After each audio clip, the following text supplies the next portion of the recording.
മാന്നാനം എക്കലോഗ് തിയേറ്ററിൻ്റെ യാത്രാ പരിപാടിയിലേക്ക് ഏവർക്കും സ്വാഗതം.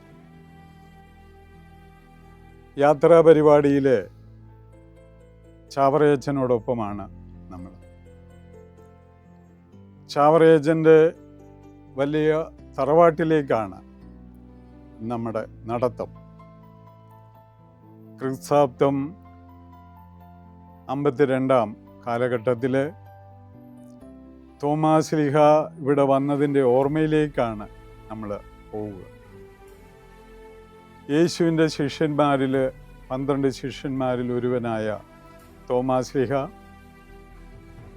കേരളത്തിലെ കൊടുങ്ങല്ലൂരിൽ എത്തുകയും യേശു മിശിഹായുടെ സമാധാന സന്ദേശം, സ്നേഹം, കാരുണ്യം, സമാധാനം, ആ സന്ദേശവുമായിട്ട് തോമാശ്ലീഹ കേരളത്തിൽ അങ്ങോട്ടും ഇങ്ങോട്ടും ചുറ്റി സഞ്ചരിക്കുകയുണ്ട്.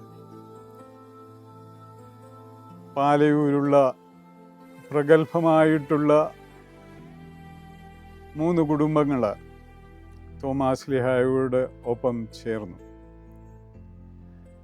അതിലൊരു കുടുംബമാണ് പാലയൂരിൽ നിന്ന് കുറവിലങ്ങാട്ടേക്ക് കുടിയേറി പാർക്കുകയും അവിടെ താമസിക്കുകയും ചെയ്തു.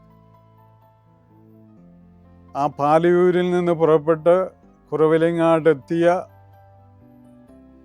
പകലോമറ്റം കുടുംബത്തിൻ്റെ ഒരു ശാഖയാണ് പിന്നീട് കൈനകരിയിൽ എത്തിയത്.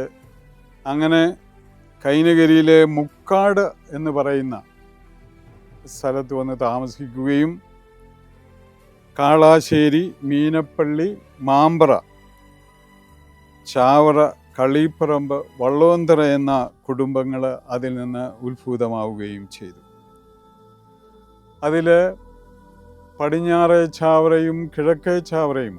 അങ്ങനെ കിഴക്കേ ചാവറയിലാണ് കുര്യാക്കോസിൻ്റെ മകനായിട്ട് ചാവറയച്ചൻ, ചാവറ കൊച്ചു കുര്യാക്കോസ് ജനിക്കുന്നത്.